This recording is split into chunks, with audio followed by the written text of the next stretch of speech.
What is going on, everyone? My name is Under the Radar. Welcome back to the APA. Let me get some music going here. We're gonna get some GLITCHXCITY Black and White Relic Tower. Shout out to GLITCHXCITY. Always having some of the most fire remixes in the entire world. I love her music so much. Absolutely phenomenal. That's gonna be the first shout out. Second shout out is to my opponent this week, Lynx. Amazing dude, very good friend of mine. I've known him for years and years in the community.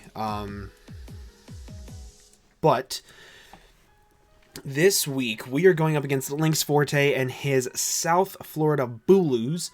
I'm actually really excited for this game. My first game back in Pokemon is against a very good friend of mine.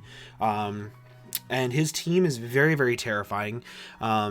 He has a bunch of things on his team that I'm really worried about that, honestly, I don't think I should be worried about, but I am, just because I'm so confident that they're not. I feel like that's a little bit too loud, just judging the thing. Oh well.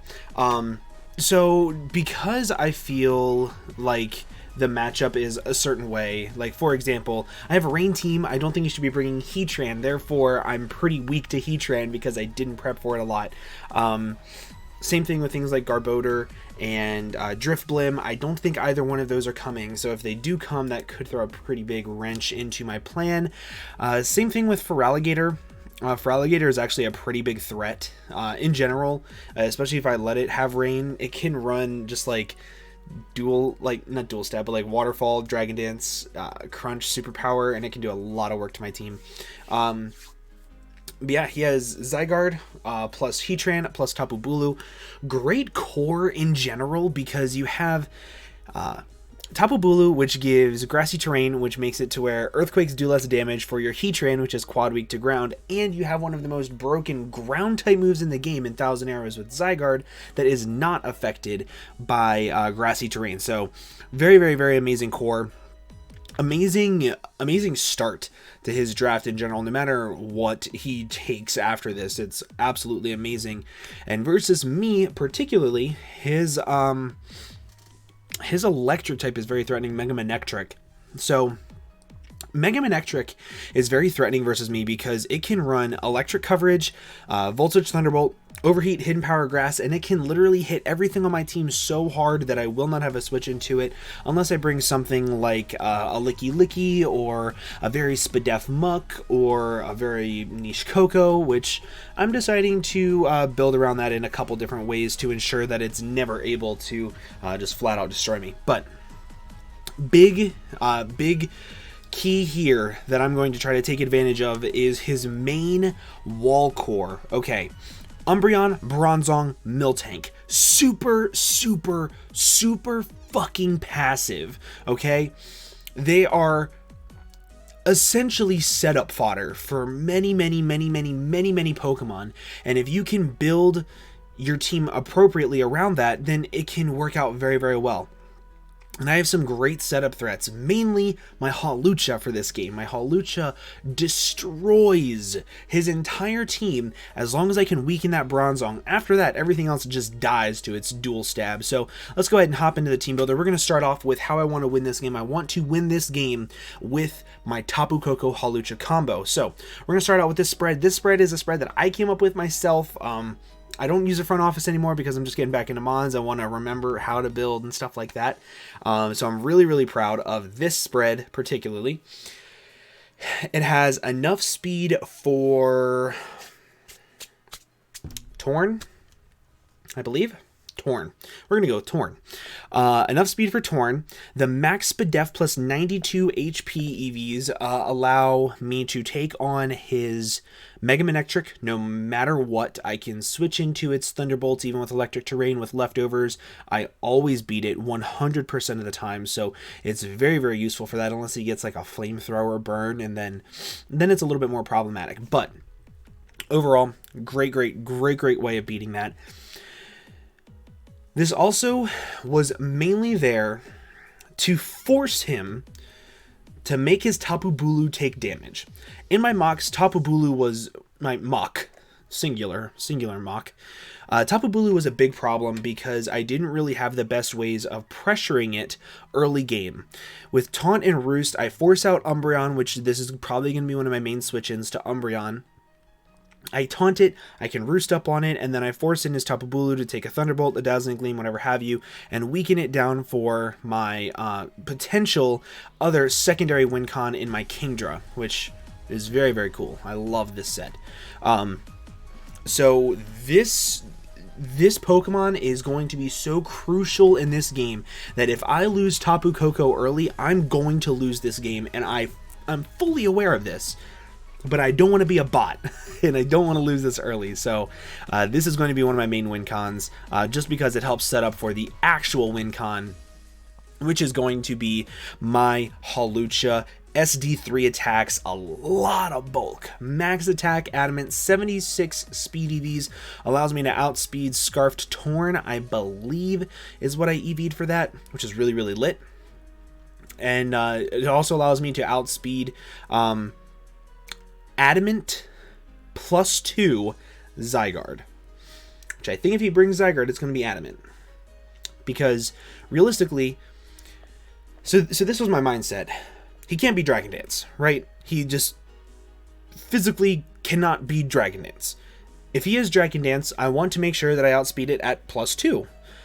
And he won't be Jolly because he needs to have the max amount of offensive power outage to be able to deal with my Hawlucha, to have like Choice Banded E-Speed, things like that. So I feel like he's going to be Adamant more so than Jolly. So I think that this really works out well for that. I originally had Mega Swampert on the team, which was another backup check to it. I was like 92 HP EVs, max or like 244 defense, and enough speed for +1 Jolly or +1 Adamant. Yeah, I was enough speed for +1 Adamant Zygarde and enough defense to live a +1 Jolly Z-move Zygarde after Stealth Rocks. So that's kind of what I wanted to do with that. Whenever I took Mega Swampert off the team, I was kind of left with this to be another backup check to it. And then I was like, hey, I have Kingdra here, which is another very, very, very cool win con if I decide to go about it this way. So let's say early game I deal with his Umbreon and his Bronzong, and all he has left are Tapu Bulu, Zygarde, Torn. I outspeed Scarf Torn, which I feel like is coming because it outspeeds Mega Swampert. So I'm able to outspeed Scarf Torn and one-shot it with Ice Beam. I'm able to outspeed Zygarde, one-shot it with Ice Beam unless he's Yachi. I have Poisonium Z Clear Smog, which allows me to one-shot Tapu Bulu after Stealth Rocks if he's max HP. If he's Spadef, he lives. But max special attack Modest Clear Smog does 88% exactly to max HP Tapu Bulu after Stealth Rocks. So, perfect. Hydro Pump in the Rain allows me to one-shot his Mega Manectric. I think Surf does after 2 rounds of Stealth Rocks, I believe. But everything else just dies to this. Everything else just straight up dies to this. This can be a backup win con, or what I want it to do is I want it to be an early game breaker of his offense. I think I have a really good breaker to his walls later on that you guys are going to see. Also, all the nicknames are after Marvel characters, so that's lit. Captain Marvel came out. I haven't seen it yet. Oh, I'm so nervous. I'm so excited to see it. And nervous. I'm nerve-excited. So this is the main idea. Use this to break down his offense. Use this to clean up the main game, and of course I have to have the support mon for this as well, which is going to be my Damp Rock Pelipper. Enough speed for, I think like 74 or 76 invested Tapu Bulu, something like that. Maybe uninvested Heatran plus something along those lines. It allows me to outspeed like some of his more offensive mons with no speed investment. But the bulk allows me to take on his Feraligatr decently well. It also allows me to take a couple hits from Zygarde, as long as it's not like Dragon Z. So, very, very cool. Now, I mentioned I have some cool ways to break down his walls. This thing is going to break down his walls. This thing is literally going to destroy his passive wall core if he decides to bring Umbreon, Bronzong, and Miltank. So, Curse, Recycle, Knock Off, Ice Punch. All the coverage I need in the entire world in order to pressure his bulk. and his offense if I get up enough curses, which I don't think I will, because I think he's going to be Z-move Zygarde. Speaking of which, you can bring Z-moves on any Pokemon. I'm sure I mentioned that in my draft analysis, but I don't really remember at this point. So the whole goal is to lead off with my Mesprit, force him into one of his passive walls, be it his Bronzong or his Umbreon, and then the second he does that, I want to U-turn out and go into my Alolan Muck, and I want to curse a lot. I want to swear, and I want to say bad words on those passive mons and break down the wall core for my Hawlucha to be able to clean up late game pretty easily. This Pokemon is going to be, it literally does the job perfectly. In my mocks, it did pretty well. So my mock singular, I had this thing set up to like +3/+3, and the person that I was facing went into Z Zygarde and clicked Z Earth Power instead of Z Thousand Arrows, and it killed me. So unless he brings like fully special Zygarde, this thing can pretty much deal with everything. Max Spadef, for a very specific reason. This is also going to be a backup switch into Mega Manectric. I can set up on Mega Manectric in electric terrain with this investment because of my Iapapa Berry plus Gluttony plus Recycle. I can curse up on it on the first Thunderbolt, get my Iapapa Berry, and then just continuously click Recycle until he A, switches out, B, runs out of electric terrain, or C, rage quits. So this thing is very, very good at dealing with his bulk. And of course, last but not least, we have Mesprit. Mesprit is, I think it might be my favorite Psychic type in the format over Celebi, which is saying a lot. So Stealth Rock, U-turn, Ice Beam, Healing Wish. I wanted to ensure that I never gave Zygarde a chance to set up with this team, and as you can see, Ice Beam on this, Ice Punch on this, Ice Beam on this, Ice Beam on this. Nothing for Zygarde on this, but this is going to be a cleaner, not a safety check to preventing Zygarde from setting up, and then enough special attack here with Dazzling Gleam to be able to always one-shot max HP Zygarde. So I wanted to make sure I never allowed Zygarde to set up, ever.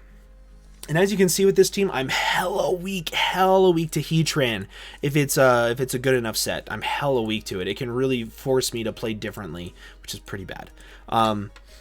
This is enough bulk for 2 Life Orbed Hurricanes, I believe, without rocks. 2 Choice Scarfed Hurricanes with rocks.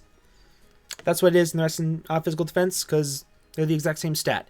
I have Healing Wish here for a very specific reason. So let's say he doesn't bring his fat mons at all. Let's say he brings like Torn, his first 5. Okay, so let's say he brings a super offensive team. This Pokemon kills all of them. And I can bring this thing in, let it take a couple hits, get it really, really weakened, bring in Mesprit, click Healing Wish, have it right back up to full health, and I can win the game that way. So that's the main reason why I have Healing Wish. Pretty self-explanatory, pretty simple reason why, but I think it's a very effective reason why. So that is going to be the team that I'm bringing against my buddy Lynx Forte. I'm super excited for this game. I'm super, super excited. If you guys are excited, make sure you stick around. The battle will be up tomorrow, and yeah. With that, I'm going to go ahead on out of here. Thank you all very much for watching. I hope to see you all in the next video, and I will see you guys around. Bye-bye.